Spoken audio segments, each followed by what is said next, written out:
Sa pangalawang araw namin dito sa Bicol, tinanghali na nga ako ng gising dahil nasarap nga ang pahinga ko ng maigi, gawa ng tagtag talaga ang katawan kahapon sa haba ng biyahe. Napansin ko nga rin na wala na dito sa higaan si nanay at yung isa kong pinsan, kaya naman niyaya ko na rin kaagad tong si Ivan na bumaba na nga. Bali etong tinutulugan namin, bahay nga ng pinsan ni nanay at dito nga muna kami nakikituloy kapag gabi dahil hindi nga kami kasya sa bahay ng kapatid niya. Medyo marami rin kaming mga gamit na dala, tapos bukod doon, kailangan ko rin talaga ng extra space dahil hanggang ngayon nga nililinisan ko pa rin ang paa si nanay. Pagising nga daw nila kanina ng pinsan ko, dito na kaagad sila dumiretso at pagkasunod nga namin dito, dito naman kami nagpunta sa poso para makapaghilamos na. At magtatanong pa nga lang sana ako kung anong pagkain ang lulutuin namin, pero nakasandok na nga tong si Ivan dahil nakapagluto na pala kanina sila lola. Pero maiba muna ako, buhat nga na umuwi kami dito, napansin kong iba talaga ang aura nitong si nanay at hindi nga mahahalata na parang kagagaling lang ng ospital. Feeling ko nga, nakatulong din talaga sa kanyang makapag-alis ng stress yung pag-uwi namin dito sa probinsya dahil gusto ulit talaga niyang mabalik dito sa lugar nila. Kaya lang, kabaliktaran naman sa akin dahil sa sobrang hirap ng signal, hindi ko tuloy ma-check kung nami-miss niyo ba ako. Mabuti na lang talaga at meron ng mga piso wifi dito ngayon at yung pinakamalapit nga ang pinuntahan namin para makapaghulog. Kahit gustuin ko man kasing magpaka-unreachable sa ilang araw at magpaka-island girl dito, hindi talaga pwede at kailangan ko pa rin makapag-online. Nakikibalita kasi ako dahil hindi pa nga rin posted yung isang grade sa portal namin at mahirap na, baka panay ako share ng graduating, yun pala, hindi naman kasama sa gagraduate ang beshi mo.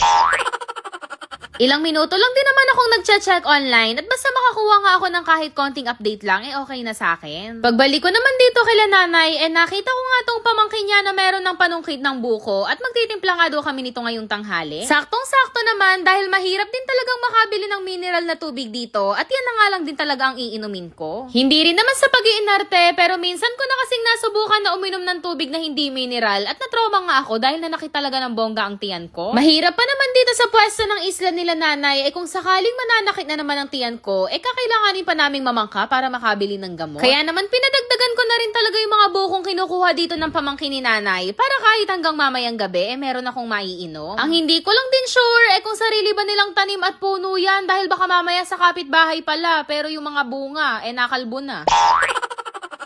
Pagkatapos nilang mamitas, nabili lang din ako ng gatas sa malapit na tindahan para maihalo nga namin dito sa ititimplang buko. Medyo marami-rami rin talaga yung nakuha nila at baka nga kahit papano mapangalahati namin tong cooler at saktong-sakto dahil marami rin naman kami dito.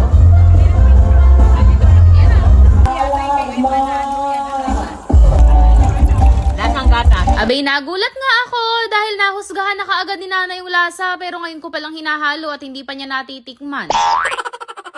Pagkatapos naming magtimpla, nagsalin nga lang din ako dito sa tumbler namin ni Ivan para hanggang mamayang gabi nga, meron na kaming iinumin. Habang naghihintay naman na lumilim ng konti, bumalik lang din muna kami dito sa tinutulugan namin at inabutan nga kami ng may-ari ng bahay ng Mami Merienda. Talaga namang wala nang nangyari sa maghapon namin dito kundi kumain ng kumain, pero di bale, pag uwi naman namin ng Bulacan, pwede naman ulit bumalik sa day 1.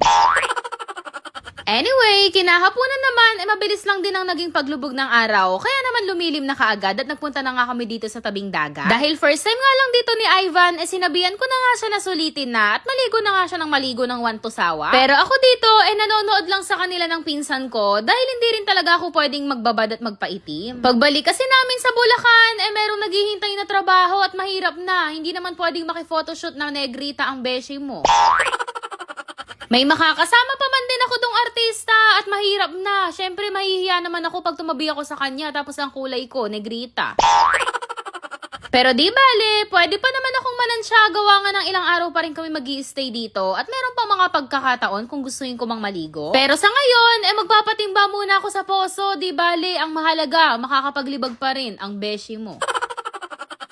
Meron pa nga akong gustong i-share sa inyo pero paalala nga lang na para lang to sa matatanda at mahigpit na ipinagbabawal sa mga bata. Ito nga pala ang PHL Best kung saan napakarami mo talagang mga laro na pwedeng pamilian pero bago yun, kakailanganin mo muna mag-register at ilalagay lang naman ang mga sumusunod na information. Once na meron ka ng account ay pwede ka na nga rin makapag-deposit dito pero paalala lang din na para lang to sa may mga extra at libangan lang din. Ang pinaka-paborito kong ilalaro dito ay itong Super Ace na alam ko namang alam na alam nyo na rin o mas kilala nga sa tawag na scatter. Sobrang dalas ko kasi talaga talaga ditong makatanggap ng mga free spin, lalong-lalo na kapag nakaka-combo ko. Katulad nga nito na meron ulit akong 10 free spins. Sobrang swerte lang din dahil minsan nga hindi ko na namamalayang sobrang laki pala talaga ng ibinibigay sa aking combo dito. At yan talaga ang reason kung bakit din mabilis akong makaipon. Katulad nga nito na sa 10 free spin lang sobrang laki talaga ng napanalunan ko. At syempre, pagka ganyang nabibigyan ako ng jackpot nagwi-withdraw na kaagad ako. Magbabind ka lang dito ng account para doon na nga pumasok yung panalo mo. At dahil medyo malaki talaga yung napanalunan ko, mamimigay nga ako sa mga magre-register sa link na nasa comment section ng video. Syempre, kasama ng photo proof sa baba, ilagay mo na rin yung GCash number mo dahil hindi naman manghuhula ang beshi mo.